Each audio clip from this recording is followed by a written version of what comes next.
last section, in addition to matrix addition and subtraction, we also looked at matrix scalar multiplication. And you might have thought, well, why is that different? Can't we just multiply two matrices together? And the answer is yes, we sometimes can, but it's quite different from scalar multiplication. And so before we get started with working examples, let's define what matrix multiplication is. To get us started, we're going to look at another matrix from the Easy Life company. And this time, instead of tracking chairs and sofas separately, we put them together into sets. We still have style A, B, and C, and our three warehouses, New York, Chicago, and San Francisco. And we're going to call this matrix W. And let's suppose I wanted to know what is the value of the merchandise in each one of these warehouses. Well, I would have to know how much they sold for. So if I had a matrix here and I said that A sold for $800 and B sold for $1,000 for a set and C sold for $1,200, I could use this information to figure out how much merchandise or how much inventory I had in the New York warehouse. And to do that, I would multiply 10 times the price of those 10 sets, or one set, 800, plus 7 times 1,000 for the B sets, plus 3 times 1,200 for the C sets. And this would give me 8,000, 7,000, and 3,600 for a total of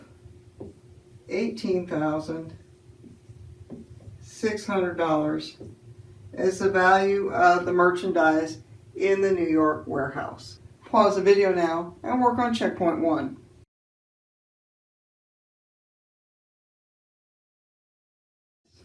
So I could write some matrices. I could make a matrix P for price, and that would be my 800, 1,000, and 1,200. And I could make another matrix V for value, and that would be the 18,600, 20,200, and 13,600. Okay, but let's go back to our original matrix W.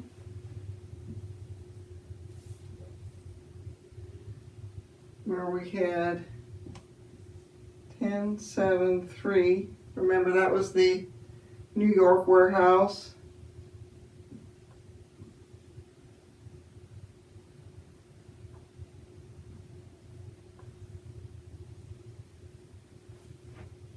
And then this was the Chicago and the San Francisco warehouses.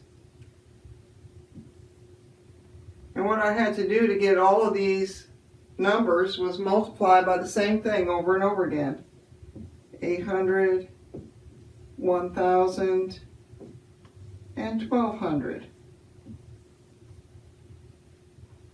But you see what I actually did to get the numbers for New York is I multiplied the numbers in this row times the numbers in the column. And that gave me the 18,600.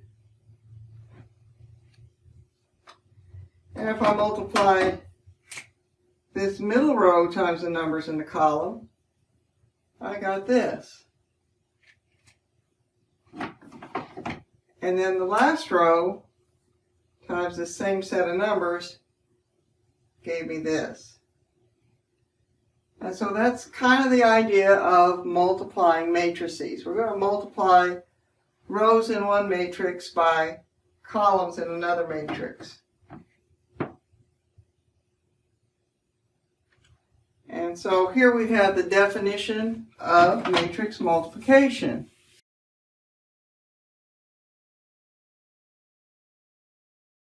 Let's say I have a matrix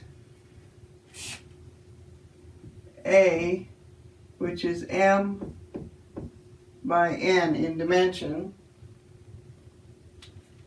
and I have a matrix B, which is n by k in dimension. The product matrix, if I want to multiply those together, of AB is when I multiply, I end up with an m by k matrix, and the entries in each position in the matrix are found by multiplying the ith row times the jth column and putting that in the ij position in the matrix. So if I multiply the first row by the first column, I would put that in position 1, 1. So let's look at a couple of other matrices. Let's say I have A is a 2 by 2 and B is a 2 by 4 matrix.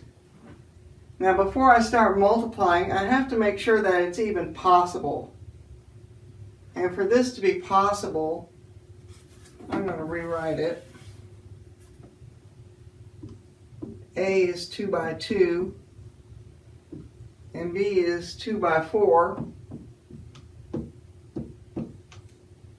For matrix multiplication to be possible, these two numbers must match. And these other two numbers tell me the size of the answer.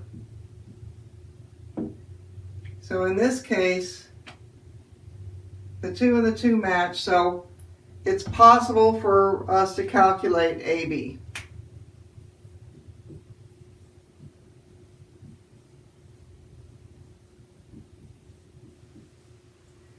And then we see that the size of the answer is going to be a 2 by 4 matrix. Pause the video now. Work on checkpoint 2.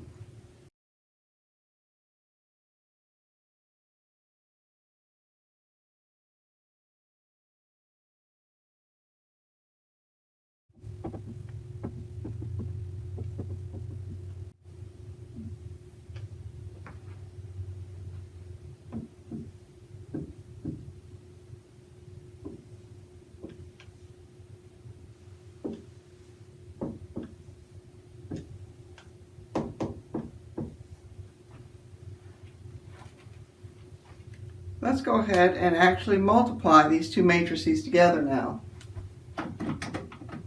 Okay, I'm going to do a quick check. This is a 2 by 3. This is a 3 by 2.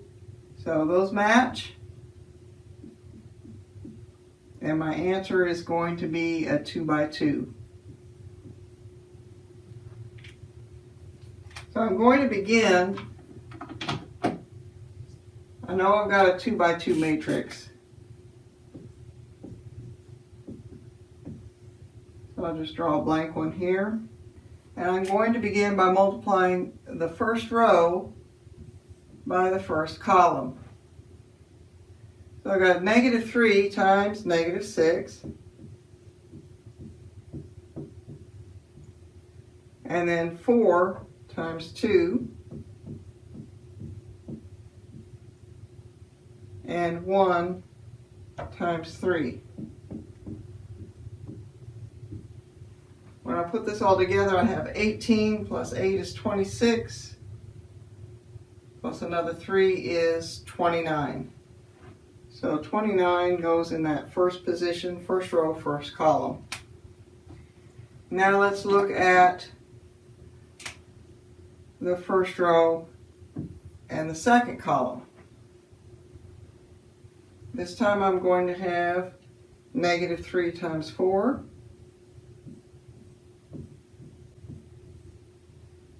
4 times positive 3,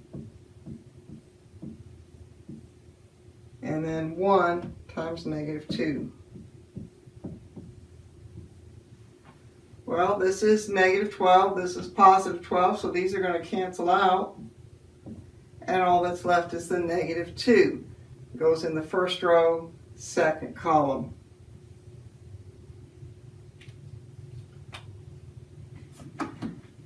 Okay, I've done all I can with the first row, so I'm going on to the second row and back to the first column. So now I've got 5 times negative 6, 0 times 2,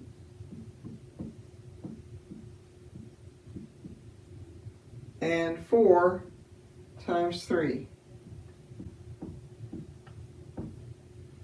So this is negative 30, 0, and positive 12 gives me negative 18. Second row, first column.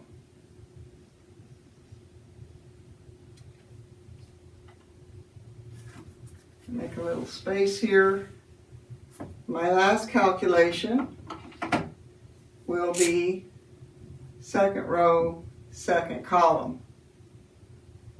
So I'm going to have 5 times .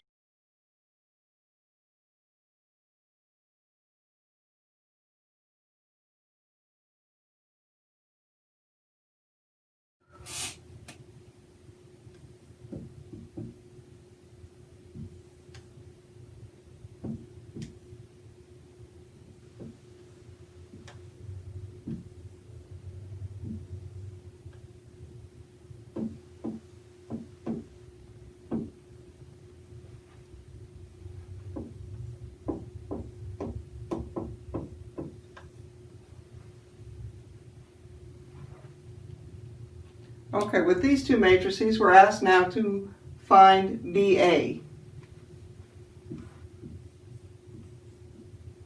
Okay, they were not written in that order, so I'm going to write the dimensions.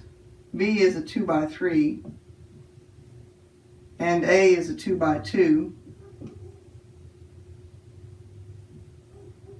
These do not match, so this is not possible.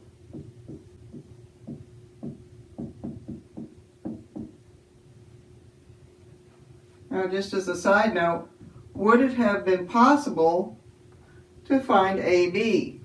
Then I would have had 2 by 2 and 2 by 3, and this is possible,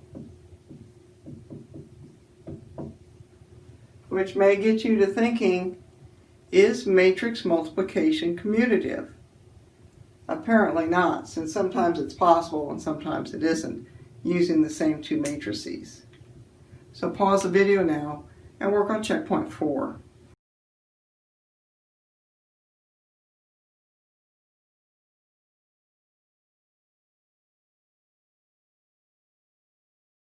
In this next example, we'll be working with several different matrices, and it might be to your advantage to have paper and pencil handy to write down the different matrices as we use them, because I'll have to erase them as we go.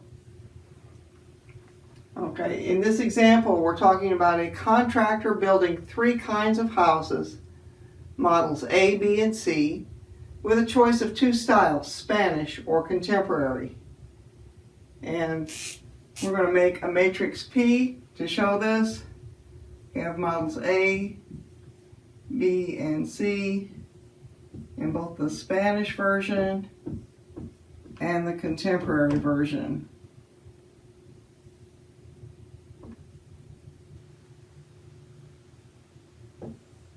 And this contractor is getting ready to build in a particular subdivision, And this is the distribution of houses he plans to build in this subdivision. So we call that matrix P. The amounts for each of the exterior materials used depend primarily on the style of the house. These amounts are shown in matrix Q.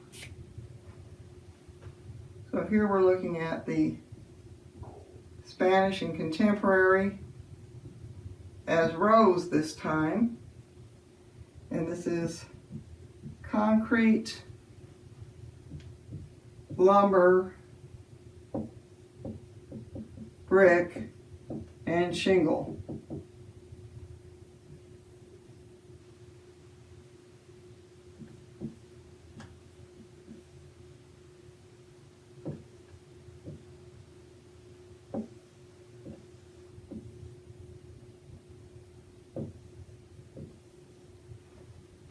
And those are our quantities, and we call this matrix Q.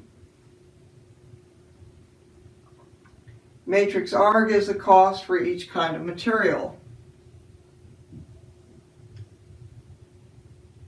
So again, we're going to use concrete, lumber,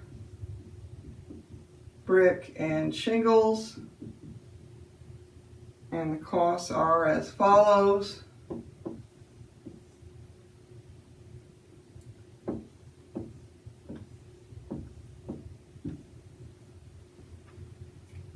For those materials, we call this matrix R. And now we have 4 questions to answer. What is the total cost of materials for each model of house? This is something we'd want to know. So to find that answer, we want to multiply P times Q. The number of houses times the amount of materials. So I hope you've got those written down now. So we're going to multiply P times Q. And if you need to pause the video to do the work, by all means do that.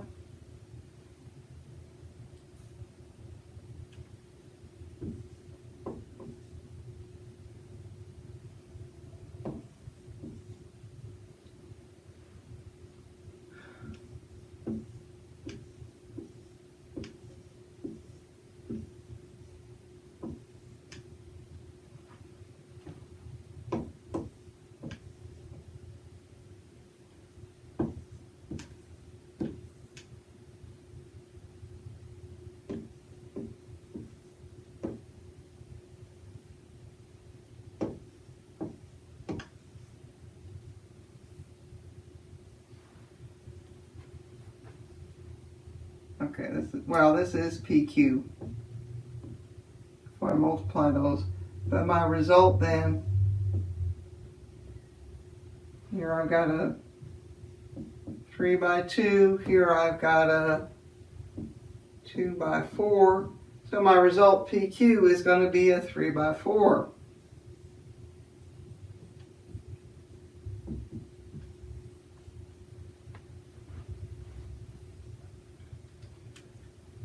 I'm going to have 1,500, 1,100, and 1,200. For lumber,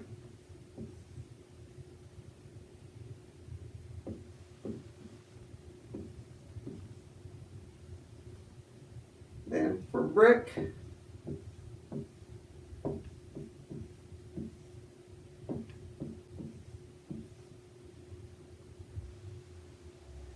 and shingles.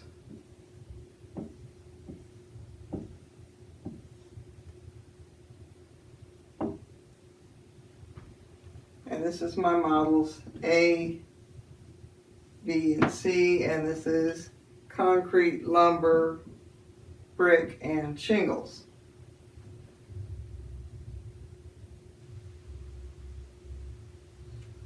Okay, now that I've got that, I also want to know how much it's going to cost for each model of this house. Maybe I have one crew that's going to build all the Model A's, and so they're going to be responsible. They're going to have all their materials together.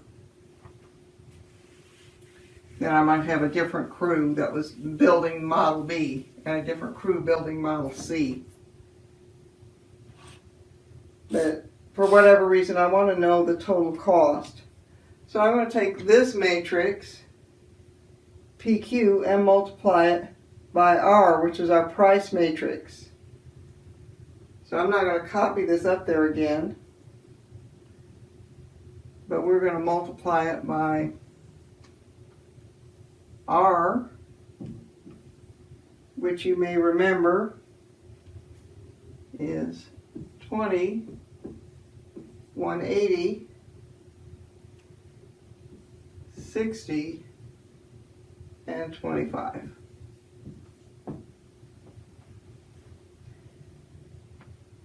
And so when I multiply that by this, I end up with PQR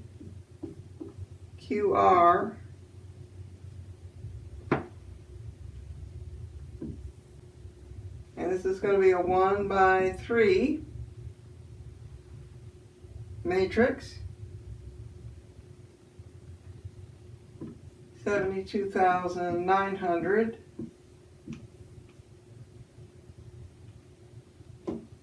54,700, and 60,800. Cost for my materials.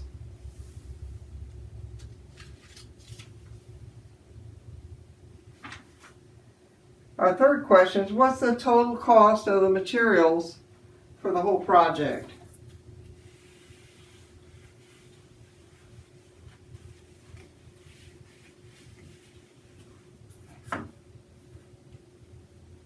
So this time we're going to do T times R.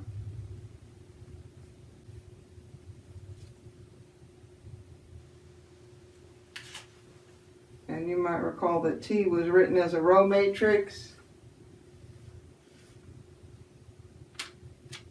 And we've got 3,800, 130, 1,400, and 200. So this is the units. Let's call this matrix T. This is the units of materials that are needed for each subdivision. And so then when I do TR, my result is a 1 by 1 matrix, $188,400.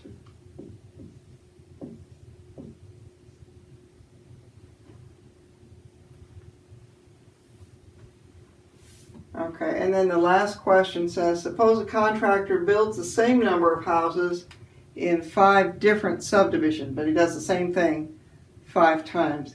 This is now a job for scalar multiplication. What's the total amount of each material needed for each model of the house? So we would just take 5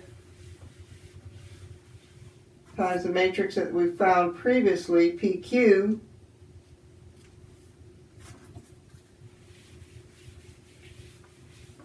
so I'll just write 5 times PQ, and you've already got PQ, and we end up with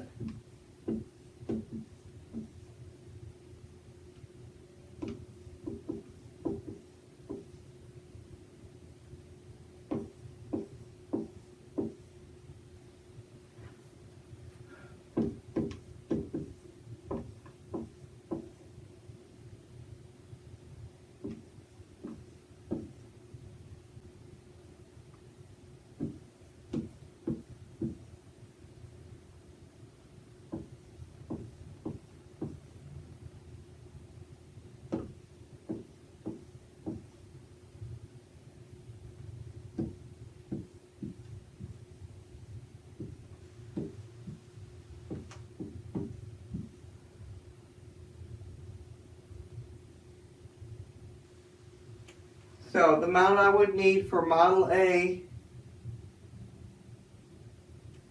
of concrete for all 5 subdivisions would be 7,500 units of concrete. Okay, and then I would need 150 units of lumber, and so on.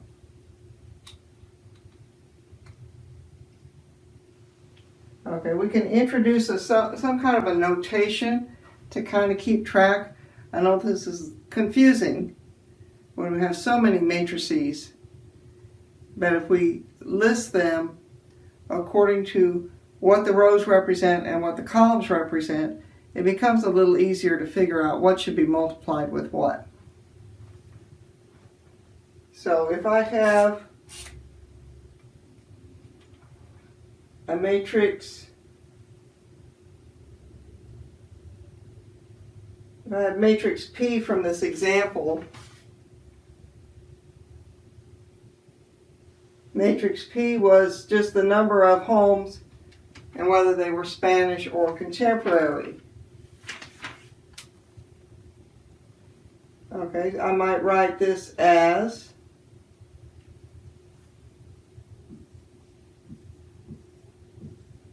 models and styles,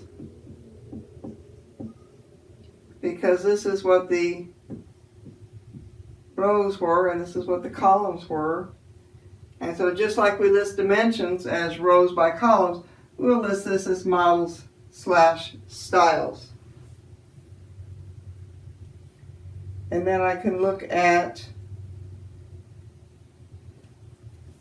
Q. This was P. And Q was styles and materials.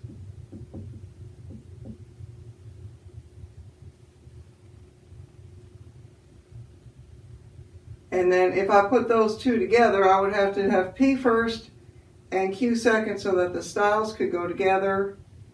And I would call PQ the things that are left on the outside. Models, materials.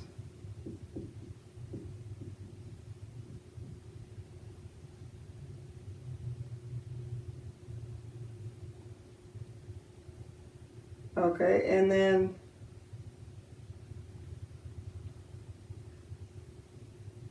PQR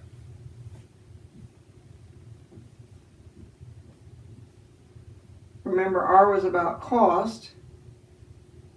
So materials would be left out because R would have been materials and cost. And so PQR would be models and cost. So just like this works very similar to the way dimensions work.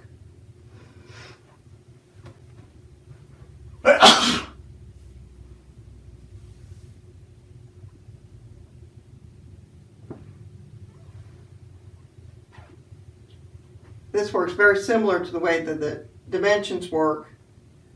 We list the row label first, then the column. In order to multiply, the column of the first matrix and the row of the second matrix have to match. And then these two would be the labels for the new matrix. Pause the video now and work on checkpoint 5.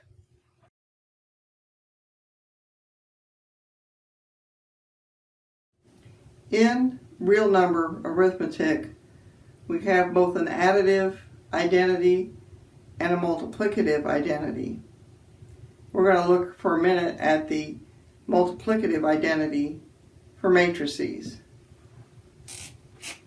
But this is what I mean for real numbers. A is equal to A times 1, which is equal to 1, times A, which is equal to A. So this 1, this multiplicative identity, is something I can multiply by A without changing its value. So now I want to find something that I can multiply by a matrix without changing its value. Let's look at this matrix, A, B, C, D. And I'm going to multiply it by this matrix, 0, 1, 0, 0, 1. And when I do that, first row, first column, so A times 1, B times 0 would give me just A. First row, second column would be A times 0, B times 1, B. And then the same thing would happen here. C times 1, D times 0, C, and then C times 0, D times 1, D. So we call this the identity matrix. And defined as 1's down this diagonal, 0's everywhere else. Every square matrix has an identity where this will work. Let's pause the video now and work on checkpoint 6.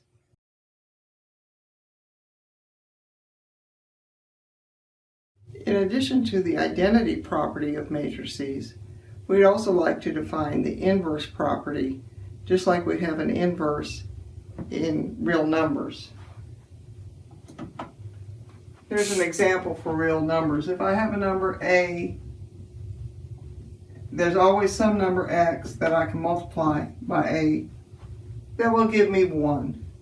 And we could rewrite this as A is equal to 1 over X. And we say that A and X then are inverses of one another. So what's the inverse of a matrix? Well, the inverse of a matrix, let's say I've got A, B, C, D, and matrix B is E, F, G, H.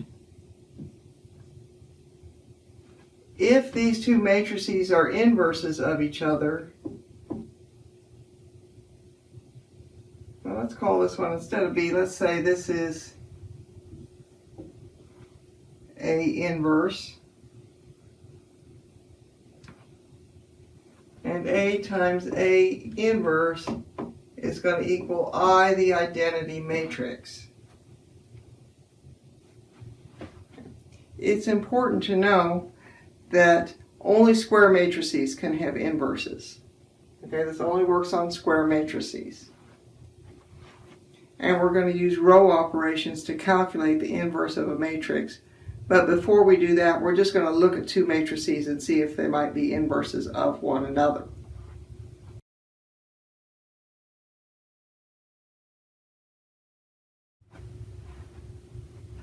So,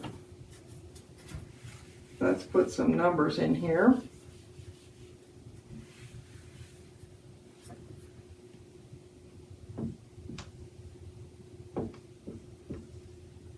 And I'm going to have the other matrix called B.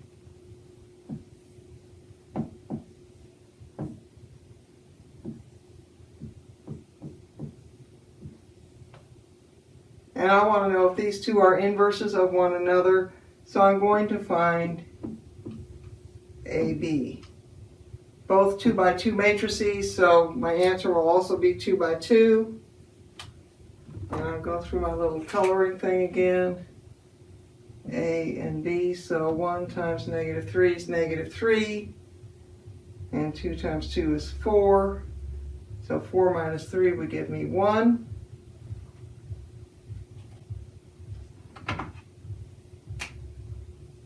First row, second column, 1 times 1 is 1, and 2 times -1/2 is -1, so that would be a 0. Looking good so far. Second row, first column, 4 times -3 is -12, 6 times 2 is +12, another 0.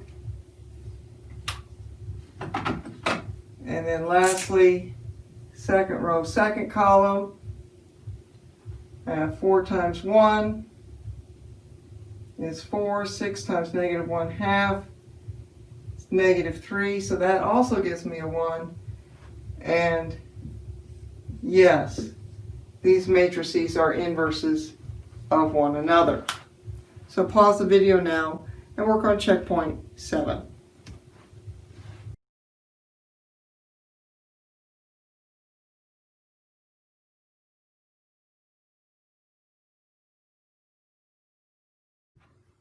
I hope you found that finding whether or not two matrices are inverses of each other was not too terribly difficult. But finding an inverse for a matrix when we don't know it does involve a little more work. Let's take a look. I have this matrix A, 2, 4, 1, negative 1, and I want to find the multiplicative inverse. So I want to find A to the negative 1 such that I get the identity matrix, which this is not.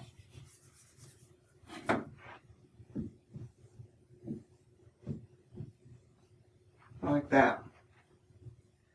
So let's just say for now that the inverse is W, X, Y, and Z. So I'm going to put that up here.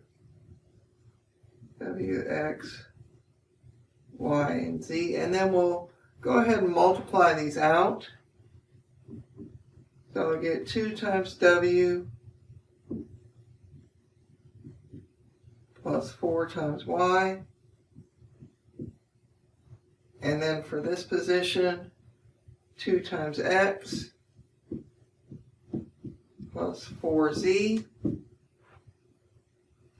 And then in the bottom row, and then for the bottom row, I get W minus Y and X minus Z. So I could set this up as a system of equations. 2W plus 4Y needs to equal 1. And W minus Y must be 0. And over here, 2X plus 4Z has to equal 0. And X minus Z must be 1. So I'm going to rewrite these now as augmented matrices. 2, 4, 1, and 1, negative 1, 0. And over here, 2, 4, 0, and 1, negative 1, 1.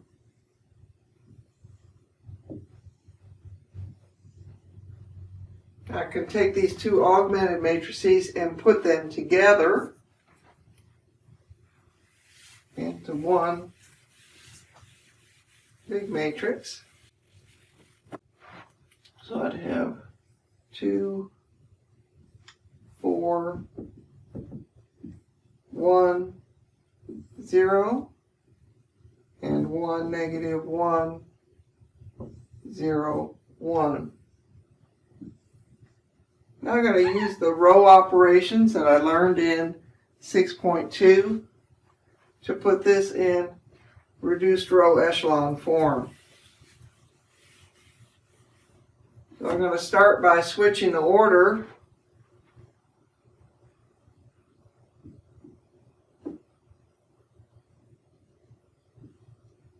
So I'm going to change R1 and R2 around,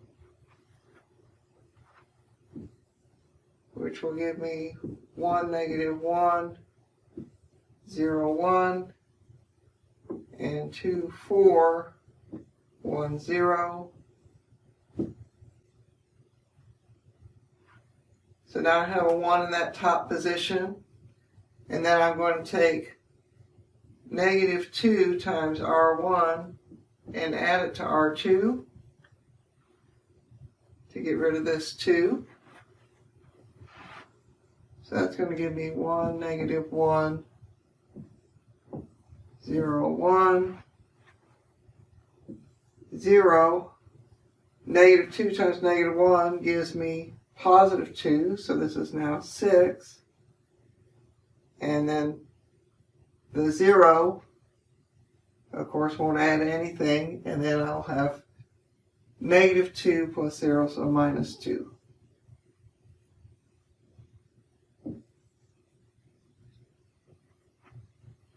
Okay, so now I have my 1 and my 0. To get a 1 here, I'm just going to take 1/6 of row 2. So 1, negative 1, 0, 1, 0, 1, 1/6, and negative 1/3. Okay, my last step is to add row 2 plus row 1 to make that a 0.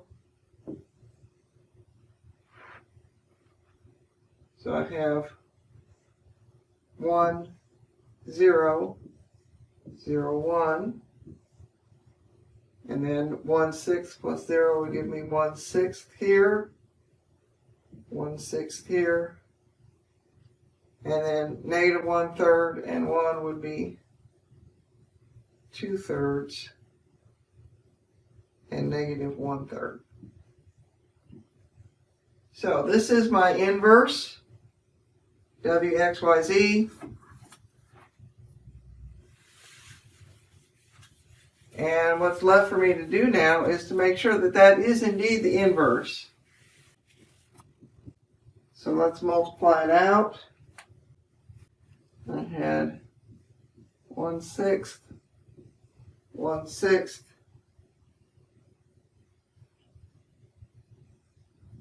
2/3, and negative 1/3.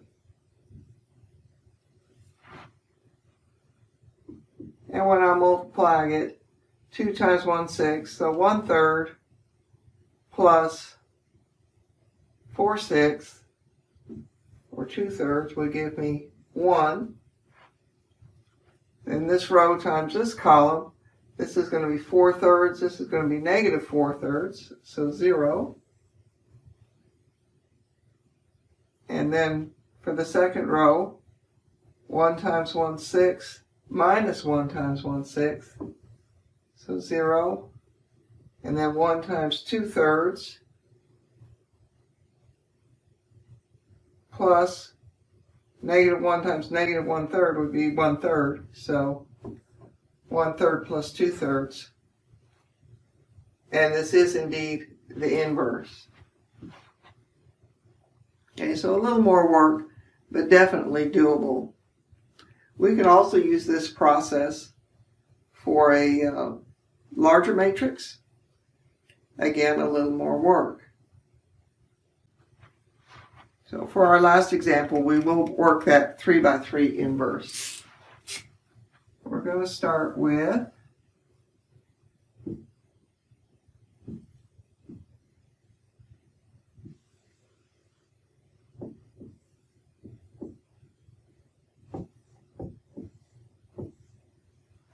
this matrix,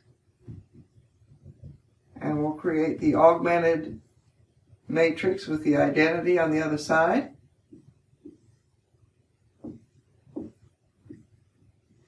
And proceed just as we did with the other. This is a nice matrix to work with. We've already got some zeros where we want them, so that'll make it a little easier. I'm going to start my row operations by adding negative 2 of row 1 to row 2, and negative 5 of row 1 to row 3.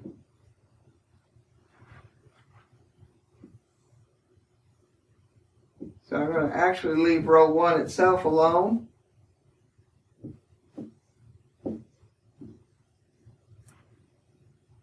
And then negative 2 plus 2 would give me 0. 0 and negative 2 is negative 2. And then negative 2 and negative 1 would give me negative 3. Negative 2 and 0 is negative 2. 0 and 1 is still 1, and 0 and 0 is 0. Now the negative 5 and 5 is 0. 0, 0, 0. Negative 5 and 0, negative 5. Negative 5 and 0, negative 5. And then 0 and 0, 0. 0 and 1 is 1. Okay, in this matrix, I've got my zeros. I need to multiply this row by negative 1/2. So negative 1/2 of row 2. And here we'll take negative 1/5 of row 3. So my top row stays the same. 1, 0, 1. 1, 0, 0. 0, 1, positive 3/2, and positive 1 here, negative 1/2, and 0. On the third row, start with my 2 zeros. I get a positive 1, and then a positive 1 here, another 0, and negative 1/5. Okay, from this point, I've got the zeros here, I've got my 1s, I've got this 0, so now I need a 0 here and a 0 here. So I'm going to take row 1 minus row 3, and in the second row I'm going to take row 2 minus 3/2 of row 3.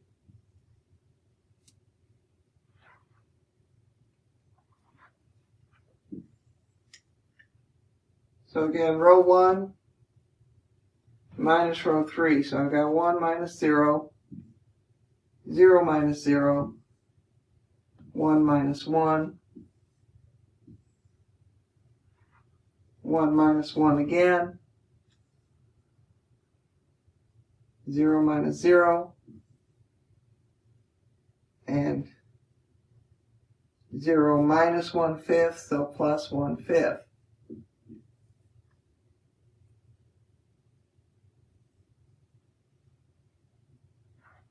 For row 2, 0 minus 0, 1 minus 0, and then 3/2 minus 3/2. 1 minus 0 is 1. And then it will be 1 minus 3/2, so negative 1/2. Negative 1/2 minus 0, so still negative 1/2. And then 0 minus 3/2 times 1/5, which is going to give me positive 3/10.